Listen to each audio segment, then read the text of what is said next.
नमस्कार दोस्तों, स्वागत है आपका हमारे चैनल में। आज मैं आपको बताने जा रही हूँ सीता माता द्वारा दिए गए श्राप जिसे आज भी लोग भुगत रहे हैं।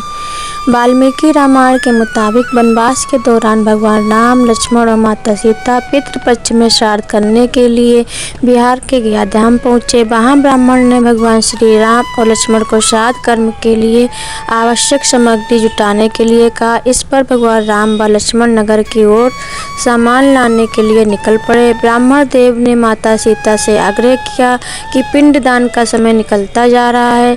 यह सुनकर माता सीता की व्यग्रता भी बढ़ती जा रही थी, क्योंकि श्री राम और लक्ष्मण अभी नहीं लौटे थे।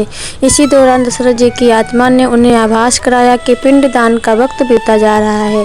यह जानकर माता सीता असमंजस में पड़ गई। तब माता सीता ने समय के महत्व को समझते हुए यह निर्णय लिया कि वे स्वयं अपने ससुर राजा दशरथ का पिंडदान करेंगी। उन्होंने फल्गु नदी के साथ साथ वटवृक्ष, कौआ, तुलसी, ब्राह्मण व गाय को साक्षी मानकर स्वर्गीय राजा दशरथ का पिंडदान विधि विधान के साथ किया।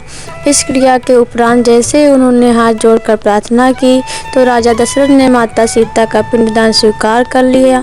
माता सीता इस बात से प्रफुल्लित हुई कि उनकी पूजा दशरथ जी ने स्वीकार कर ली है। इसके बाद उनके मन में संशय भी हुआ कि प्रभु राम इस बात को नहीं मानेंगे, क्योंकि पिंडदान पुत्र के बिना नहीं हो सकता है। थोड़ी देर बाद भगवान राम और लक्ष्मण सामग्री लेकर आए और पिंडदान के विषय में पूछा। तब माता सीता ने कहा कि समय निकल जाने के कारण उन्होंने स्वयं पिंडदान कर दिया। प्रभु राम को इस बात का विश्वास नहीं हो रहा था कि बिना पुत्र और बिना सामग्री के पिंडदान कैसे संपन्न स्वीकार हो सकता है। इसके बाद माता सीता ने कहा कि वहां उपस्थित फल्गु नदी, तुलसी, कौआ, गाय, वटवृक्ष और ब्राह्मण श्राद्ध कर्म की गवाही दे सकते हैं। भगवान राम ने जब इन सब से पिंडदान किए जाने की बात सच है या नहीं पूछा, तब फल्गु नदी, गाय, कौआ, तुलसी और ब्राह्मण पांचों ने प्रभु राम का क्रोध देखकर झूठ बोल दिया कि माता सीता ने कोई पिंडदान नहीं किया है।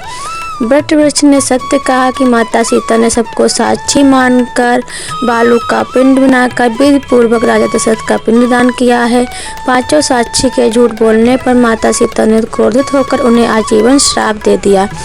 फल्गु नदी को श्राप दिया कि वह सिर्फ नाम की नदी रहेगी, उसमें पानी नहीं रहेगा। इसी कारण फल्गु नदी आज भी गया में सूखी है।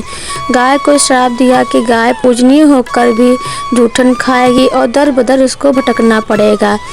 आज भी हिंदू धर्म में गाय के से पिछले हिस्से की पूजा की जाती है।